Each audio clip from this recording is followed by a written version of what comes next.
What's up, everyone? Welcome back to another episode of Be More.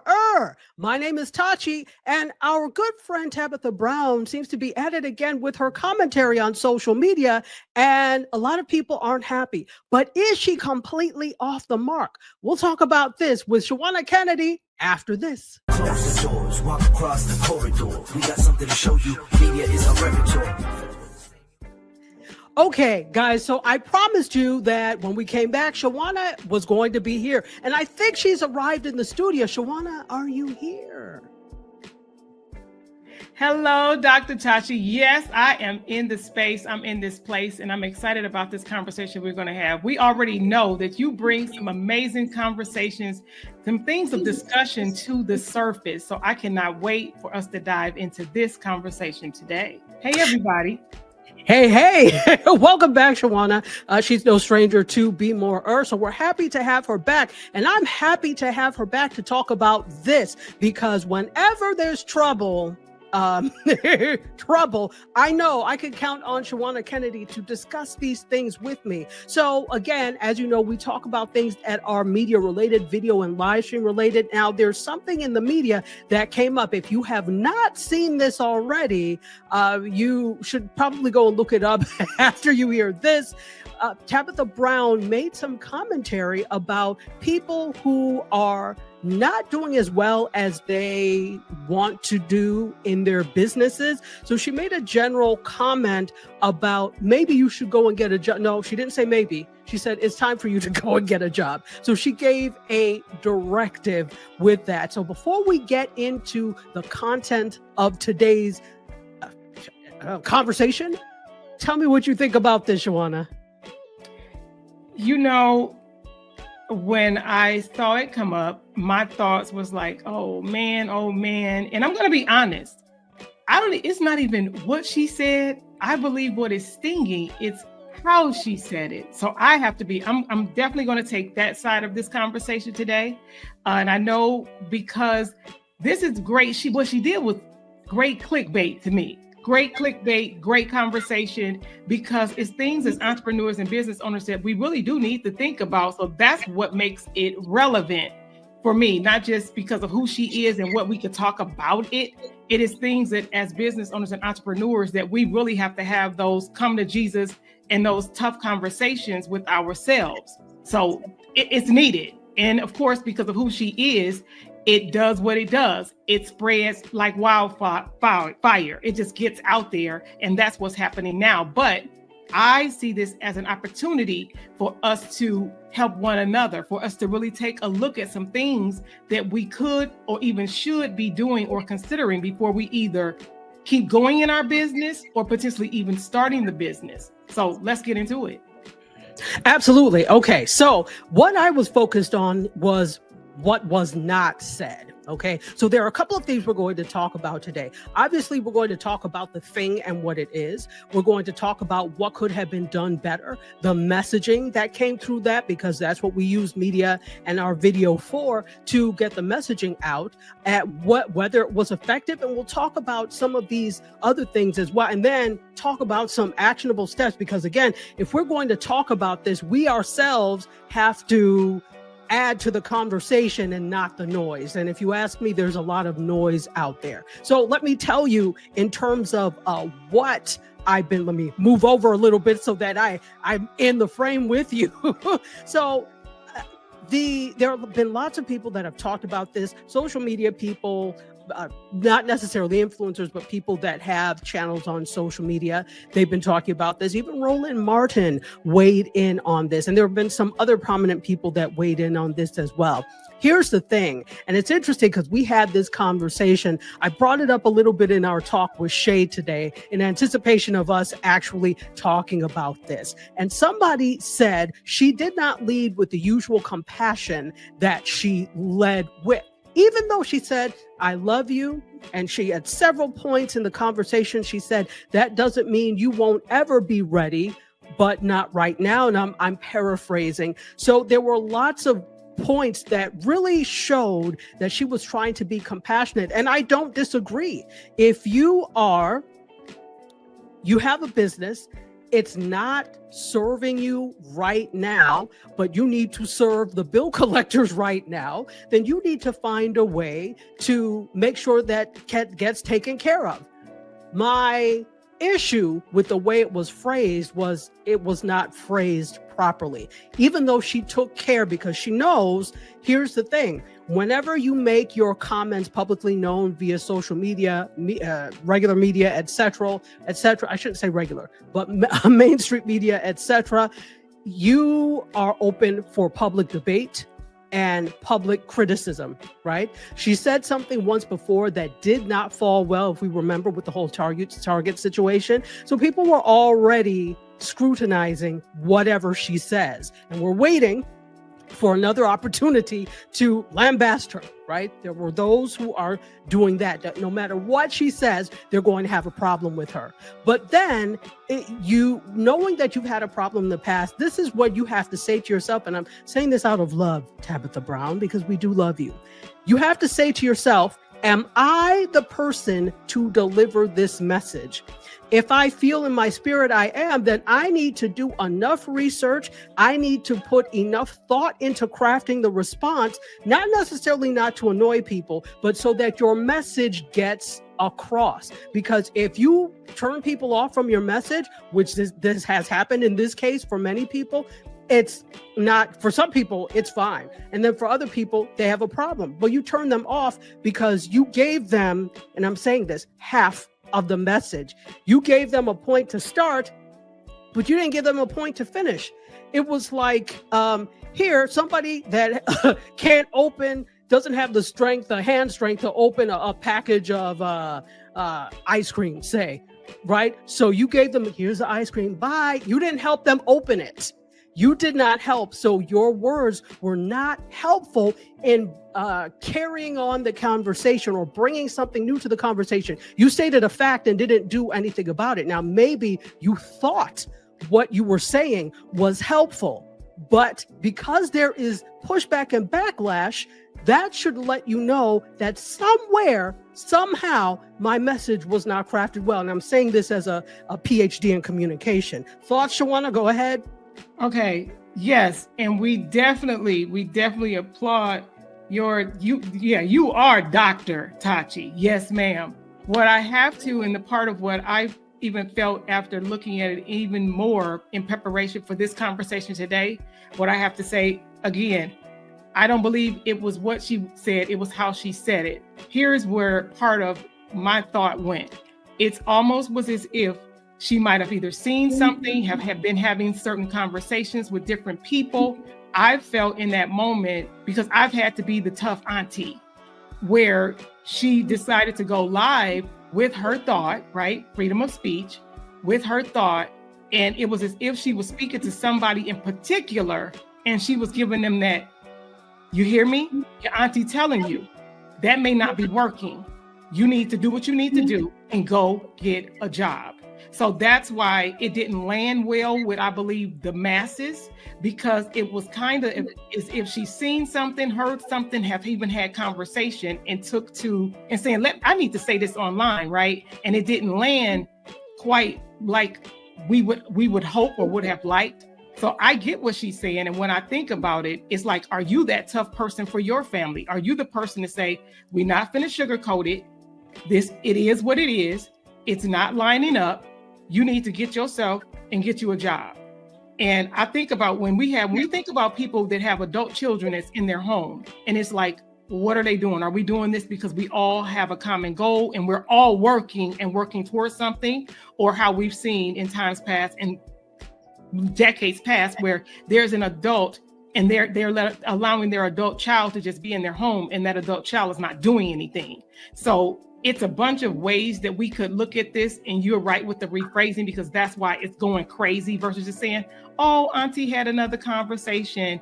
I believe she hit hard, like she hit somebody in the neck, and it irritated a whole lot of people. So let's get into it some more.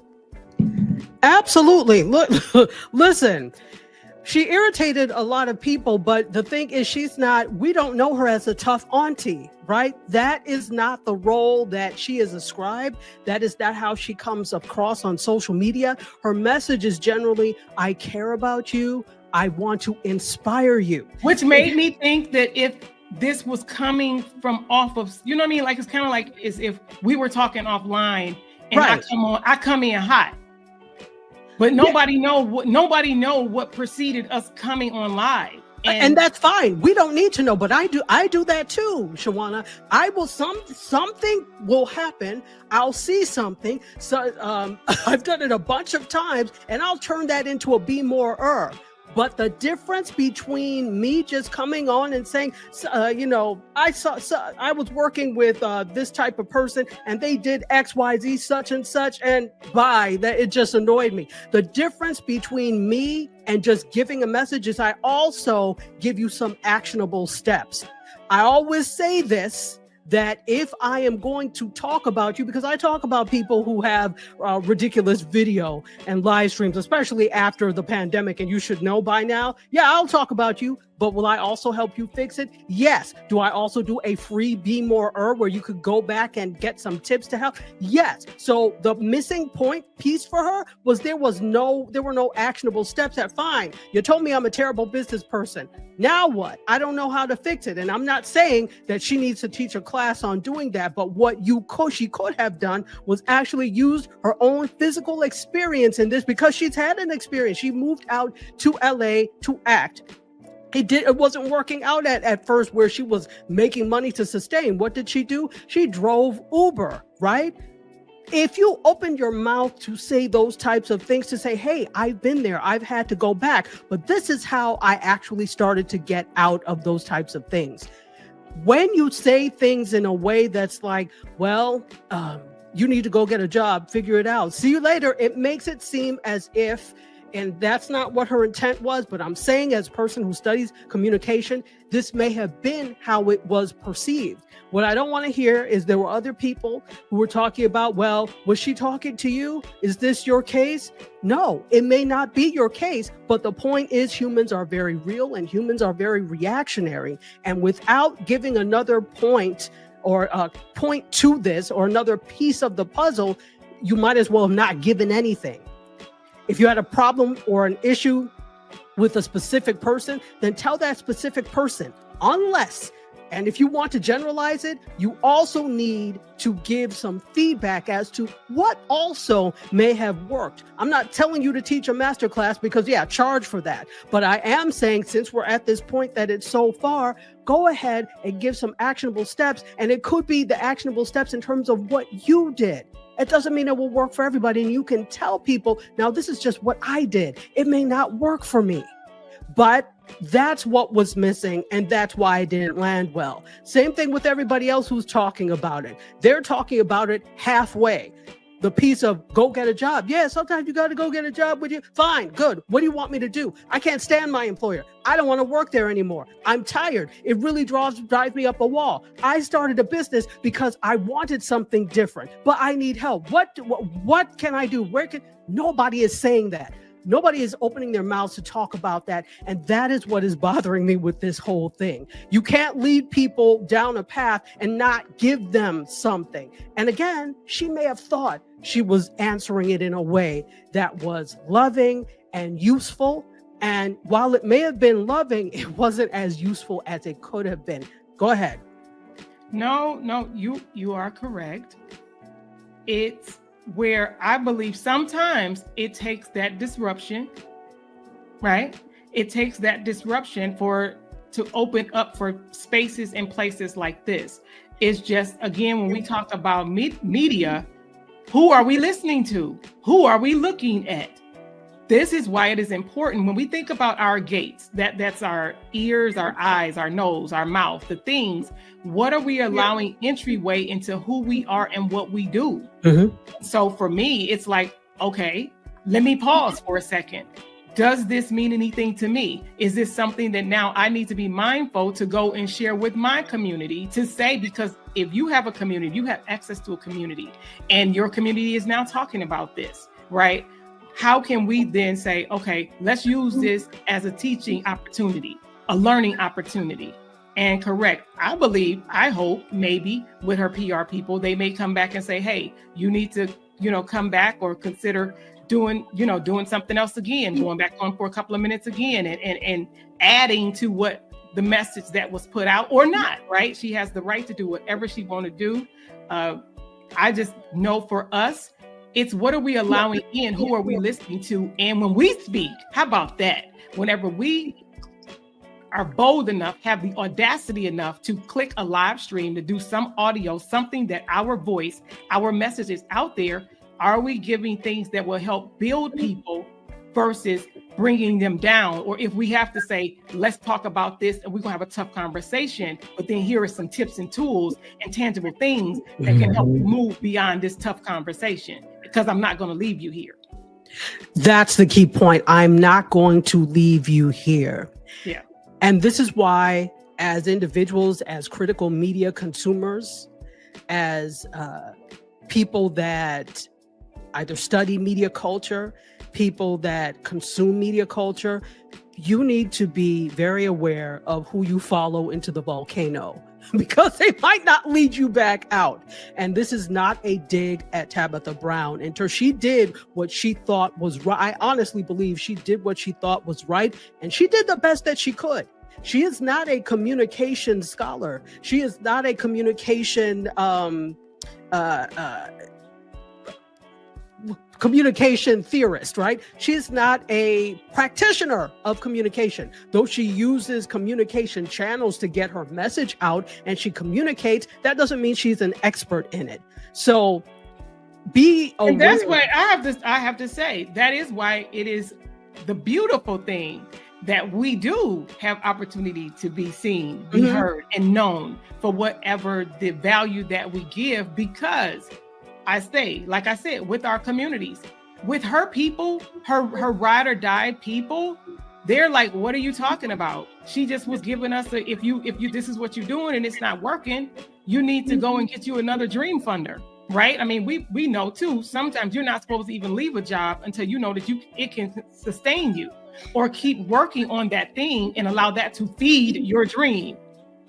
Yeah, again, and you brought up the word, and Shay loves to say this all the time. So for those of you who don't know and haven't watched before, Shay is our business coach, right? So we both have Shay as our business coach, and Shay loves to say dream funder, because you don't want to look at it as this thing that I hate. It's something that is feeding the dream. Well, that's the difference. She called it a job, and there's power in words, and there was nothing to feed the rest of the dream.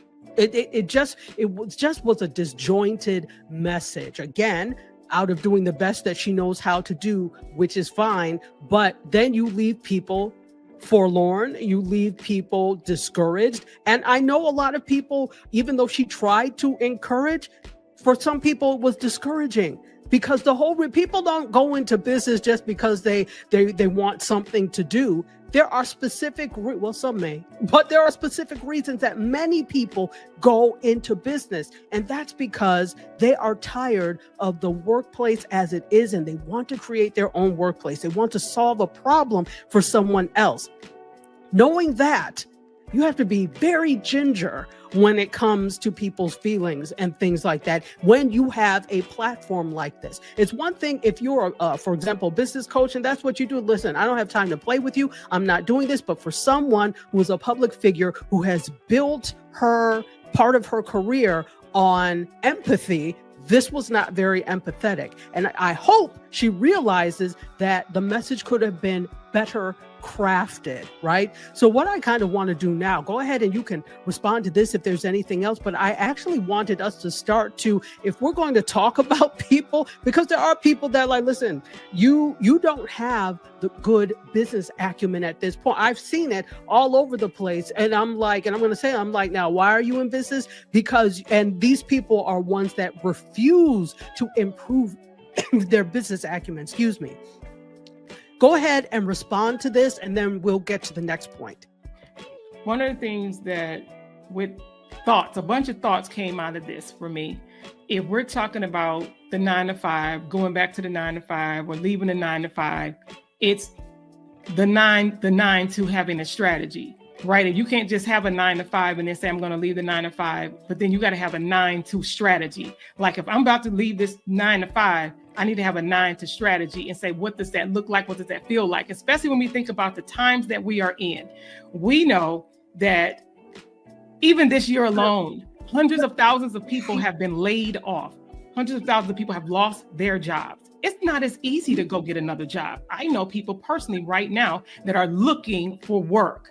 So to say go get a job, that's kind of like, what do you mean? Because now I'm out of my job, and it wasn't even by choice. It was by force. So it's saying for some people the same way the pandemic did. It forced people to actually really go ahead and take the leap, take the jump into what they know that they have been called to do, the people they've been called to serve, right? Because we all serving something. It's like, what are you doing with that thing or those people that you have been called to serve? And of course, there's benefits on the other side of that. But we have to really be mindful. Here's another, I'm saying an opportunity. Again, take this as the lesson and say, okay, ooh, that kind of stung. Ooh, I didn't like that. But let me look at it and see how I can do better, right? Be more in what it is that we offer. And I know that you're about to dive into how we can assist people to be more. Let's go in it. Well, let's get to it. But since we have your lovely face on the screen, this is what I want you to do. Talk about when you were ready to start Kennedy Media. What did you do? How did that work for you? What did that look like? Oh, that is such a great question, because for me, honestly, even though my mother, she was a hairstylist, right? Salons, 30 years of doing that, being in the business, even back in the day, of course, hey, without saying my age, I was one of the kids who, of course, was sweeping up in the shop, taking out rollers, all of the things, so much so that I even actually went to state board and got my manager's license to be a manager so that I could run a salon. But outside of my mother and watching her in a salon, those things, I didn't have a lot of business owners and entrepreneurs around me to pour in me. Some things we're around them and we see, and it's natural, and it comes because your family, your mother, your father, your grandmother have done it, right? We've heard other people to talk about what they've seen and people doing things, and it was like natural. It just came naturally. Everything don't always come natural. So for me, I had to become what I needed. When I realized God was calling me to do more, calling me to serve people in a different way, in a greater way, I had to become the things that I needed in my business, i.e., I had to go back to school. I went to college for recording engineering. So I had to go back to school for that. And nobody handed me that. I did that in my 30s with going into having a third child.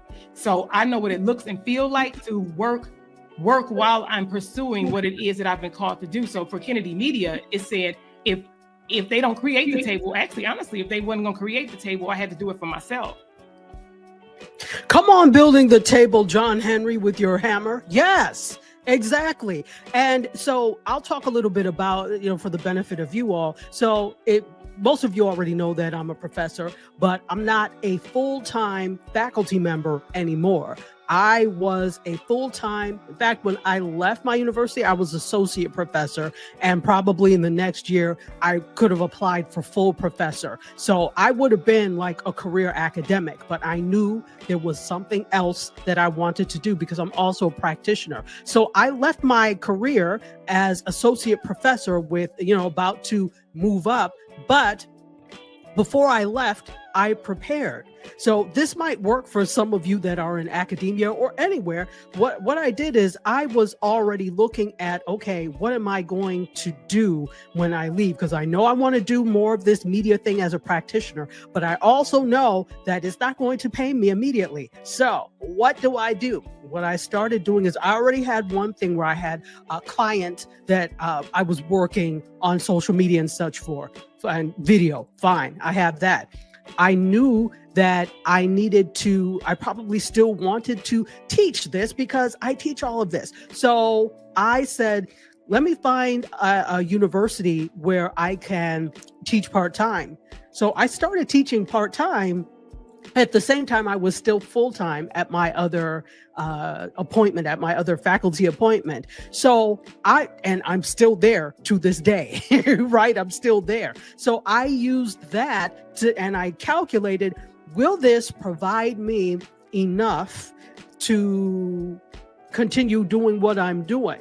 I did the calculation, I did the numbers, I said, yes, and actually it will end up being a tiny bit more, right? Not much, but a tiny bit more because of what I was doing and teaching the 2 classes.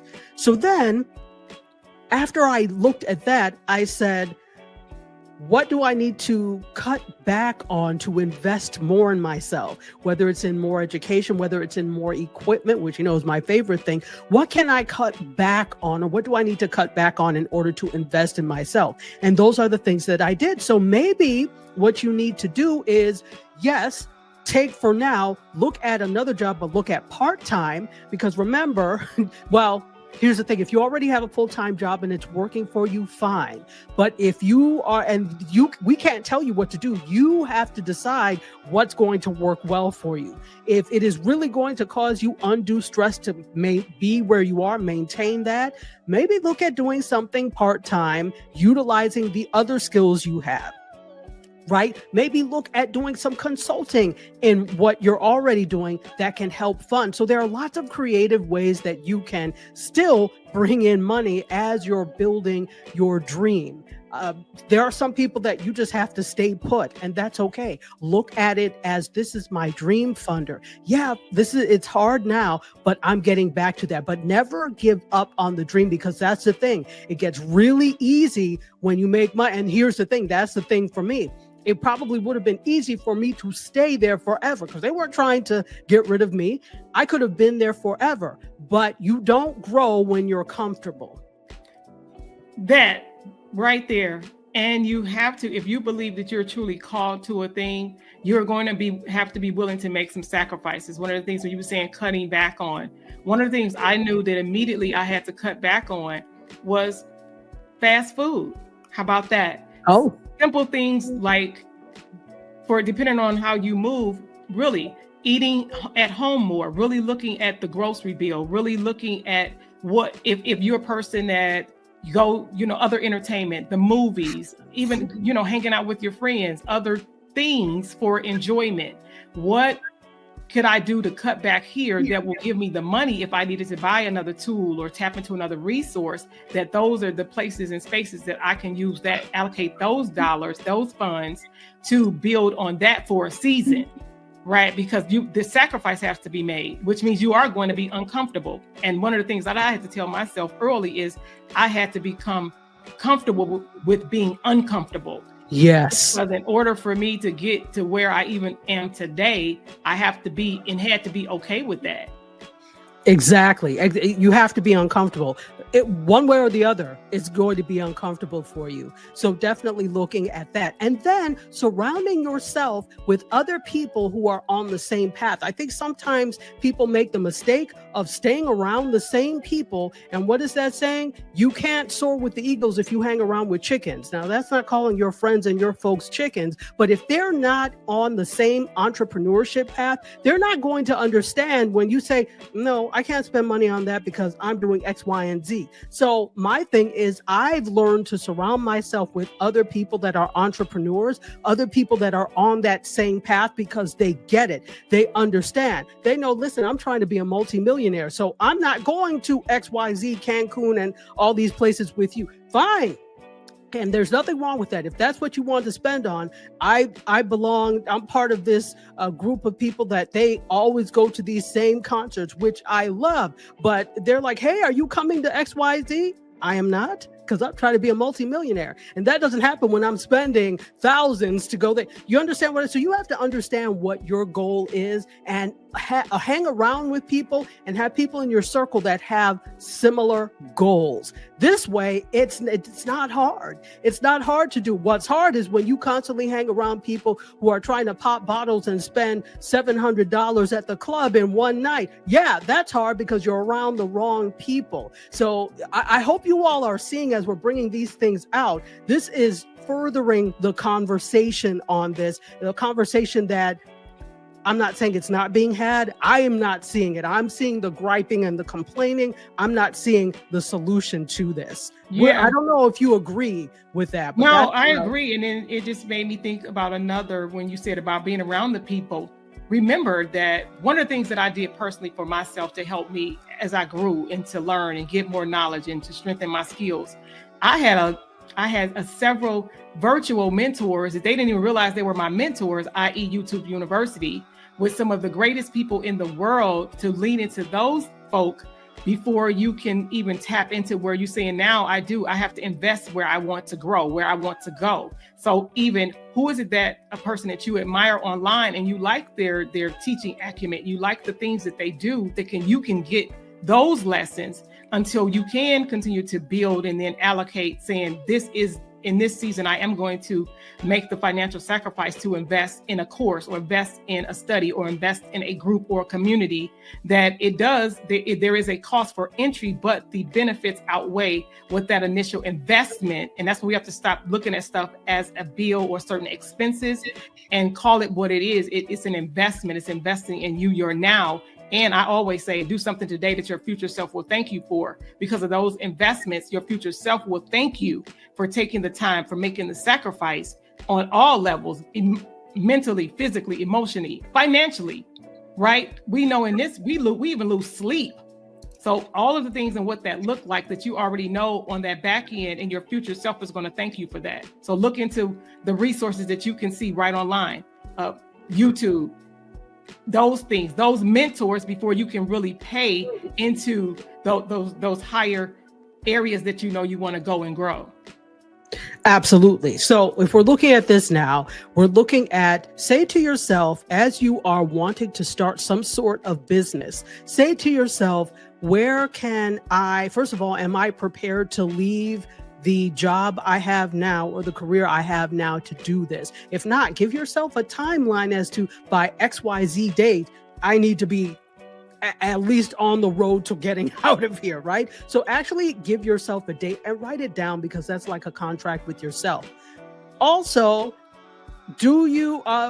what are you doing to cut back so that you can have some funding for your dream, right? That your dream funder is not going all to bills, that you are able to invest in some other things, right? So where can you cut back so that you can comfortably do this, right? Comfortably invest.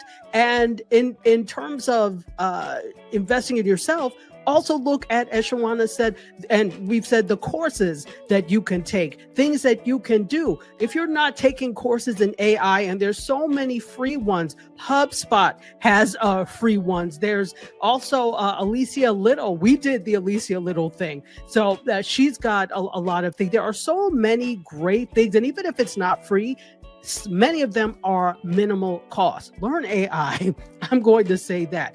Also, use AI to help you with these things. You can actually plan and map this out on ChatGPT or some other generative AI that can be so helpful in terms of your next steps. You don't have to do it alone. So even if you don't have people in your circle around you that can right now, you should work on that. But if you don't right now, use generative AI to help you come up with a plan and start to implement that plan. And then hang around with people who are not chickens, okay? Hang around with eagles. Put yourself in situations, places, and spaces that are going to affirm what you're trying to do in entrepreneurship, and not make you go down the slippery slope of $700 bottles at some place, right? Final thoughts in terms of this. I think in my head, this is a pretty good start for people that don't know where, because I think the thing is, many people don't even know where to start. They want a business, or they have a business now and it's not going the way they intended, but they're not quite sure what to do. And then you hear messages like that are further discouragement. So I think this is a good place to start. Be encouraged, I would say. Continue on, even if that dream is a not now. Still work on it, but remember that you do not grow if you are not uncomfortable. So it may be very comfortable to stay right where you are in that job. That's why we're saying, okay, well, what can we cut back so that job doesn't have you by the throat, so you have to stay, right? Yeah. But everybody is different. Final thoughts. Just want to say that if you must, work your job. Don't allow the job to work you out of your dream. Do the things that you need to do today that your future self will thank you for. It is okay. Yes, write the vision, make it plain. Definitely tap into the people who are around you. You can do this. You got this. It is going to be hard. It is going to be hard. It is going to be hard. But anything worth having is worth doing the work for. And so if you know that you're called to a thing, if it doesn't scare you, then that means that the dream is not big enough. I have to say that. It's supposed to scare you if you're believing that you're called to do it and it's a big dream. So yeah, do what you have to until you can do what you want to do. Yeah, those are my thoughts. Do what you have to until you can do what you want to do. If your dream is not scaring you, it's not big enough. 100%. And let me point you all to I'll point to Shawanna and the things or resources and things she has. Let's do that first. How can people reach you if they want to work with you? Thank you again, Dr. Tati. I love this conversation. And again, I am Shawanna Kennedy. I'm the video productions director for Kennedy Media. That's KennedyMediaLLC.com. I'm excited because one of the things that I pride myself on is helping business owners and entrepreneurs increase their online visibility. And yes, that is by way of video presence and doing things as it relates to social media management. So it's like, what are you doing that you could be documenting? What are the things that you could do to be making your plan? So when you're showing up and creating visibility, make sure that it's even showing up in your content. Hey, if you want to work with me or even ask some questions, you can definitely reach me on all social media platforms and send me a DM. Send me the DM visibility. And let's have a conversation to see what it is that you're already doing and how you can increase your visibility. Fantastic. And I will offer myself the same way. You know who I am. I'm Dr. Tachi. I also train people in the business of video and live stream and how to be better with them. You can go back and watch I have like years worth of Be More Ers that talked about different things and how to make your videos and live streams better, because I'm going to talk about you, but I also want to see you win. And you can also get at me. Instagram is a great way to get at me, but all the things will be here at the bottom of the screen where you can reach me if you want to work with me to improve the look and content of your video and live stream. Shawanna Kennedy, you are. Yes, Dr. Tachi. Thank you so much for being here. You are absolutely amazing. You know, I adore you and I appreciate anytime you can come and lend some words of wisdom to our audience. And this is not the last time you see her. You'll see her because, you know, she's like a monthly guest. It's becoming more because we have so many, but she really is a monthly special guest on Be More. So hopefully our conversation, and we love you, Tabitha. This was not to discourage you. We love you. At all. I just see it as an opportunity, though. We have to say that this was another opportunity for us to even, when you're out there giving value, what can you hear that you can then bring back to your people, but give more value? Be more. Be more. You have to be more. If you're going to give value, make sure that you give value that is going to be useful and not half the story. And I know that wasn't the intent here. Unfortunately, sometimes that's the way these things come off, but hopefully this will help you too, Tabitha, to be more with your videos and live streams. Until next time, all, cheers. We always here for you.